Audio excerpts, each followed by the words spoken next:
రాష్ట్ర ఆలయ అభివృద్ధికి వేగంగా అడుగులు మంత్రి కొండా సురేఖ గారు చెప్తా ఉన్నారు.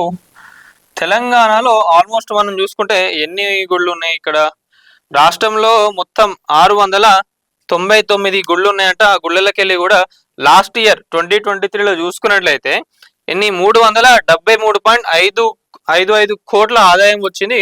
మరి ప్రజాప్రభుత్వం వచ్చినాక ఈ గుళ్లకు కూడా ఏదైతే ఈ ఆదాయం ఉన్నదో మరి 2024 ప్రజాప్రభుత్వం వచ్చినాక చూసుకుంటే 544.6 కోట్లు వచ్చినట్లు దేవాదాయ శాఖ గణాంకాలతో చెప్తా ఉన్నది.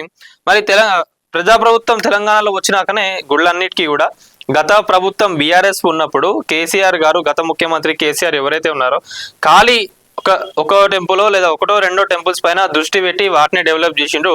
మిగతా గుళ్ళని ఇది కూడా పట్టించుకోలేదు.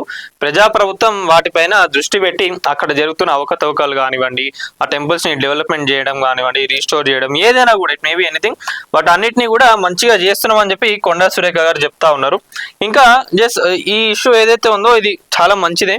ఇంకా ఏవైతే గుళ్ళు అంతరించిపోతున్నాయో లేదో వాటికి సంబంధించిన జాగాలు కానివ్వండి చాలా మంది కూడా కబ్జాలు చేస్తూ ఉన్నారు. దానిపైన కూడా ఇమీడియట్ యాక్షన్ తీసుకోండి.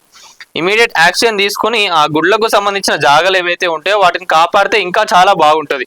ఇంకా ఈ 699 గుళ్ళు కాకుండా ఇంకా చాలా ఉంటాయి. వాటన్నిటిని కూడా గుర్తించి వాటన్నిటిని కూడా డెవలప్ చేయాలని చెప్పి కూడా మన నేటి జాతి తరపు నుంచి అందరం కోరుతున్నాము.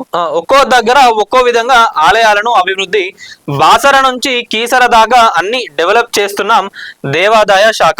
ప్రజాప్రభుత్వంలో దేవాలయాల ఆదాయం ఘనంగా పెరిగింది. భక్తులకు ఇబ్బందులు లేకుండా చేయడమే మా బాధ్యత అని కొండా సురేఖ గారు చెప్పినారు. సో ఈడ దాకా బాగానే ఉంది. అదే అంటున్నా ఏంటంటే గుళ్ళను ఇంకా డెవలప్ చేయండి. వాటి నుంచి వస్తున్న ఆదాయం ఏదైతే ఉందో జర కొంచెం మంచి పనులకు వాడితే హిందువులందరూ కూడా సంతోషిస్తారు. ఆ గుళ్ళన్నిటినీ కూడా మంచిగా రీస్టోర్ చేయండి. ఏదైతే మీరు హైడ్రాని తీసుకొని ఈ రోజు చెరువులను ఎట్లయితే కాపాడుతున్నారో తెలంగాణ రాష్ట్రంలో ఉన్న గుళ్ళు అన్నిటినీ కూడా ఇంకొన్ని ఏవైతే గుళ్ళు చాలా మందికి కూడా తెలియకుండా ఉన్నాయి, ఆ గుళ్ళ జాగాలు కూడా కబ్జాలు చేసిండ్రు, వాటన్నిటిని కూడా కాపాడాలి, గుళ్ళన్నిటిని కూడా కాపాడాలి అని చెప్పి రేవంత్ రెడ్డి గారును మంత్రి కొండా సురేఖ గారిని అయితే అడగడం జరుగుతున్నది. సో అప్పట్లో కూడా మంత్రి కొండా సురేఖ గారు హైడ్రా కమిషనర్ రంగనాథ్ గారిని కూడా కలిసిండ్రు. కలిసి ఈ దేవాదాయ శాఖ ఏదైతే ఉందో దీంట్లో కూడా చాలా గుళ్ళను జాగాలు ఏవైతే కబ్జా చేయడం, ఇంకా కొంతమంది వచ్చి ఇక్కడ ఆక్రమించడం, మాదని చెప్పడం, ల్యాండ్స్ అండ్ సో ఇష్యూస్ ఏవైతే ఉన్నాయో వాటన్నిటిని కూడా క్లియర్ చేసి హైడ్రా యాక్షన్ తీసుకొని చేస్తే బాగుంటుందని చెప్పి కూడా అప్పట్లో మాట్లాడినరు.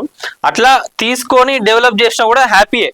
ఎట్లా చేసి గుళ్ళను కాపాడితే ప్రతి ఒక్కరు సంతోషంగానే ఉంటారు, హిందువులందరూ కూడా. సో అదొక్కటే. ఇంకా మీరు స్ట్రిక్ట్గా యాక్షన్స్ తీసుకొని గుళ్ళను కాపాడితే చాలా బాగుంటుందని చెప్పి ప్రజాప్రభుత్వాన్ని మేము అందరం కూడా అడుగుతున్నాం.